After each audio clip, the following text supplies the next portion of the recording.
مطاوي قراءة إعلامية. بيان الاتحاد الإفريقي لكرة القدم اليوم اعتبر المغرب منسحبا بشكل رسمي من الشان، يفند بذلك ادعاءات الإعلام المغربي. فما هي العقوبات أو ما هي السيناريوهات المقبلة بعد بيان الاتحاد الإفريقي؟ اولا الامر كان واضحا، اللعب على المصطلحات من قبل المغاربه كان يعني محدود الزمن. لذلك الانسحاب هو انسحاب، لا داعي لركوب موجة التلاعب بالمصطلحات مثل ما فعله بعض من الإعلاميين المغاربة الذين حاولوا أن يوهموا الرأي العام المحلي المغربي دون غيره، طبعا لأننا نجيد العربية والحمد لله، والإخوة العرب يجيدون أيضا العربية، ونحن أيضا كإعلاميين نجيد قراءة القوانين. الانسحاب هو انسحاب، ولا داعي لتغيير هذا المصطلح بمصطلح آخر وفق المنطق الدميوي الذي أراد به يعني رئيس الجامعة المغربية، وهو يرقص كالدمية تارة في محاولة تشويش على الكان، وتارة في محاولة يعني استعمال مصطلحات في غير محلها. في نهاية المطاف الفيصل في هذا كله هو الكاف، والكاف أقرت بانسحاب المغرب يعني كمقرر. لذلك الأكيد أن المغرب تنتظره عقوبات وفق القوانين المنصوص عليها.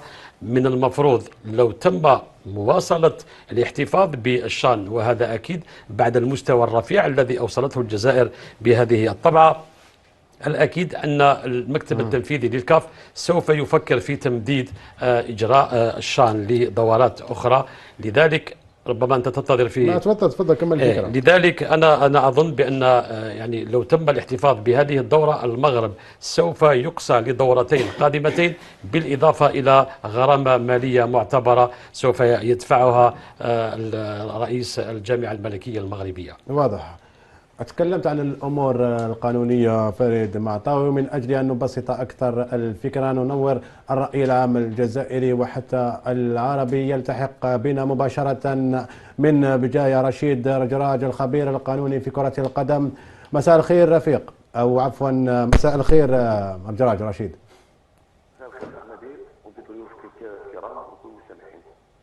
بداية، ما هي العقوبات القانونية التي تنتظر الوفد أو تنتظر الاتحاد المغربي استنادا إلى البيان الذي أنزله الاتحاد الإفريقي اليوم عبر موقعه الرسمي؟ شكرا. البيان الذي أنزله اليوم بنص المادة، وهي غرامة مالية تقدر ب 150,000 دولار أمريكي، هو منع الاتحاد من المشاركة في الدورتين المقبلتين للشان. اليوم الاتحاد المغربي ولا الجامعه المخزنيه لكره القدم يعني ما قدمت حتى خطاب رسمي بالانسحاب من الشان.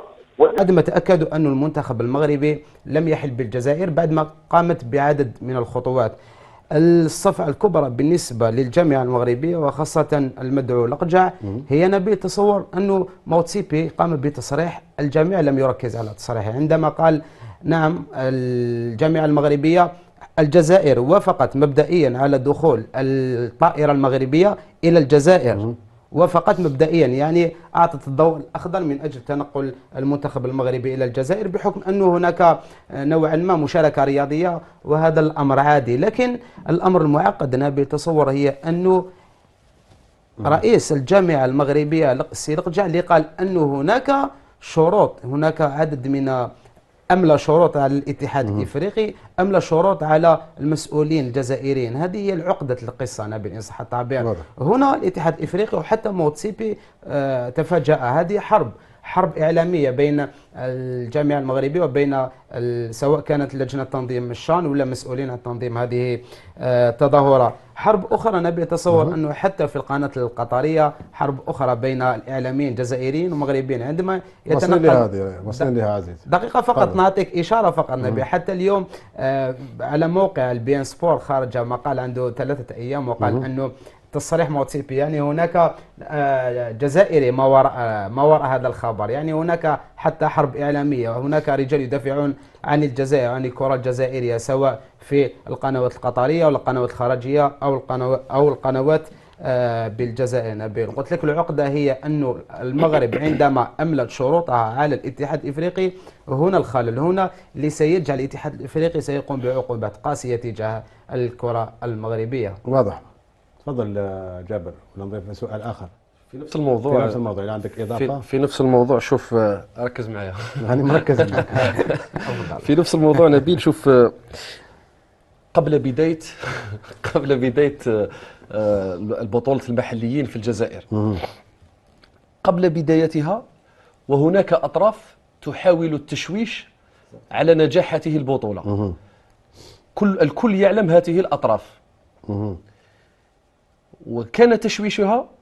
لا أذكر لو كنت معك هنا في الحصة نبيل، قال لك لن يحضر المنتخب الليبي، ثم أصبح المنتخب الكاميروني، ثم الأوغندي. كل هذا التشويش من طرف الأطراف التي أنت تعلمها وأنا أعلمها والكل يعلمها. ثم جاء التشويش في نفس الوقت ترويج. اكزاكتومون. ومنذ قبل بداية الدورة ثم جاءت مسرحية المطار، المسرحية الهزلية التي هي مسرحية لم تنسج خيوطها جيدا. هذا الشيء الثاني. الأخ نبيل، هل تعلم الأخ نبيل لما تكثر الاستفزازات ما معناها؟ أن ذلك الطرف هو يتخبط ولم يجد ضالته. لكن لا نبيل، الفرق بيننا وبينهم بين هذه الاستفزازات، كيف كانت الإجابة من الطرف الجزائري؟ هل تعلم نبيل كيف كانت الإجابة من الطرف الجزائري؟ ملاعب عالمية، افتتاح عالمي، جمهور، منها المالية، الكاميرونية، عودة العلاقات بين الكاميرون. والله شوف الأخ نبيل، من هذا المنبر الكلام هذا اللي تكلمته، حبيت نوجه رسالة للشعب المغربي أنه لا ينساق وراء إعلامه الذي تجاوز كل الحدود، هذا الشيء، ولا ينساق وراء هذا الإنسان اللي الشيخ رجراج ما حبش ينطق حتى اسمه، أنا نسميه بيدق من بيادق النظام.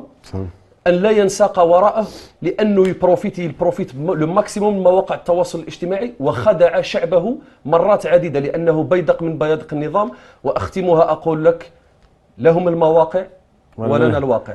باختصار، والواقع يا جابر يقول في انتظار إعطاء الأقجع رخصة إقلاع الطائرة من الرباط، سفينة بوقرة في هذه اللحظة تمضي رسميا إلى الدور الثالث. عندما نتكلم المغرب، خسارة مصر، خسارة تونس، هو سياسيا نعلم جيدا معهم، خسارة ليبيا، خسارة الكاميرون، خسارة قضية إن صح التعبير، خسر كل الاتحادات الإفريقية. يعني موازين القوى أصبحت بالنسبة للجزائر لم تتغير نبيل، نوعا ما إعلاميا لم تكن فقط. صحيح. الجزائر نوعا ما زالت مستحوذة على هذا الأمر فقط. إن شاء الله الاتحادية الجزائرية لكرة القدم ولجنة تنظيم الشان إلى جانب مسؤولين هنا نوعا ما يستغلوا هذه مرحلة الفراغ بالنسبة للاتحادات الأخرى، ويفرضون السيطرة نوعا ما بهذه الكلمة إن صح التعبير، إدخال عدد من الوجوه الإعلامية على مستوى أروقة الكاف، إدخال الوجوه الرياضية مثل بلومي، مثل ماجر، مثل عزاد، مثل لما لا جبر نعمون نشوفه نوعا يوما ما مسؤول على مستوى الاتحاد الإفريقي. إن شاء الله علاش لا الى جانب عدد من المسؤولين. تحيه خاصه للمسؤول الاعلامي اللي متواجد هناك سي عادل، اللي نوجه له تحيه ويضرب على القضيه الجزائريه. هذا امر صراحه امر وحده تحس انه يصارع وحده في هذا المجال. ان شاء الله القوه اصبحت بالنسبه للجزائر، سواء في الواقع كما قال لك سي جابر، في الميدان، سواء في التسيير. ان شاء الله ضربة قاضية بالنسبة للجانب المعاكس لقضيتنا. الجزائر في رواق أفضل لاحتضان كان 2025. فريد، مثل أنت تحب الأمثلة والحكم، السكوت عن الأحمق من ليس فيه جوابه، ولكن نزولا عند هذا الظرف نخصص بضع دقائق ما يمارسه الإعلام المغربي من تزييف للحقائق، من هجومات لاذعة على كل ما هو جزائري، من محاولات التشويش على شان الجزائر وكأنهم غير عرب وكأنهم غير أفارقة، وكأن نجاح الجزائر لا أقول يزعج ولكن يؤلم كثيرا البعض من الأطراف. قد لا أجد أفضل منك للرد على هذا. لا نبيل، أنا كنت قلت في السابق كل محاولات التشويش في نهاية المطاف صارت يعني ترويج. التشويش انقلب عليهم وصار ترويجا لنا، وهذا شيء يحسب للجزائر التي عادة ما تلتزم بشيم الكبار يا عماد، يا نبيل عفوا. عندما تأتيهم يعني ممارسات من الصغائر لا يبالون ويلتزمون الصمت، وهذا ما فعلته الجزائر. بالنسبة لبعض الإعلاميين المغاربة الذين حاولوا يعني امتطاء الموجة في آخر ربع ساعة، أنا أتوقف ربما عند معلق بين سبور جواد بدة يا نبيل. أقول فقط عليه أن يكون فارسا لامتطاء جواد التعليق النزيه، ولا بد يا بد أن يكون لسانك حصانك في رفع لواء الباطل. لذلك أنا من فضلك عيدها فقط. أنا يعني أقول ردا على هذا المعلق المغربي، أقول عليه أن يكون فارسا لامتطاء جواد التعليق النزيه، ولا بد يا بد أن لا يكون لسانك حصانك في رفع لواء الباطل. الرجل أراد يعني بهتانا أن ينساق وراء حملة مغربية شعواء ضد كل ما هو جزائري، كل ما هو جميل. لأن اليوم الجزائر، اسم الجزائر ارتبط يا نبيل، ارتبط بالجمالية، ارتبط بالرقي، ارتبط بالمستوى الكبير، ارتبط بعمالقة يعني المنظمين في العالم. رأينا ربما كأس العالم في قطر، بعدها مباشرة انتقلنا من كأس عالمية في بلد يعني أعطى كل الإمكانيات إلى دورة إقليمية قارية لم يكن المستوى يعني بعيدا في توفير الإمكانيات. لذلك أنا أقول لهذا الإعلامي المغربي وهو يشتغل في قناة قطرية، عليك أن تعترف بأن الجزائر رفعت التحدي وكانت قمة من قمم التنظيم الإفريقي، وأنا قلتها وأعيدها يعني دون كل ولا ملل. اليوم الشان صارت أحسن من الكان، لا لشيء سوى لأنها احتضنت من بلد اسمه الجزائر يا عماد. واضح نبيل عفوا. فريد معطاوي على كل هذه الكلمة التي أخذتها بعناية. يعجبني هذا المثل من بعد نحفظه. نبيل تحب نعطيك معلومة على هذا؟ زد لي مثل آخر، زد لي مثل آخر، بشار آخر. لا نعطيك معلومة أفضل. أعطيني معلومة مهمة معلومات. تصورت أنه جواد بدة هذا عندما كان في إحدى القنوات المغربية نبيل أحدث زلزال على مستوى البطولة المغربية نبيل، عندما علق على درب الرجاء والوداد. هو معروف عليه انحياز للفرق التي يحبها ولا انحياز للمنتخب اللي يحبه.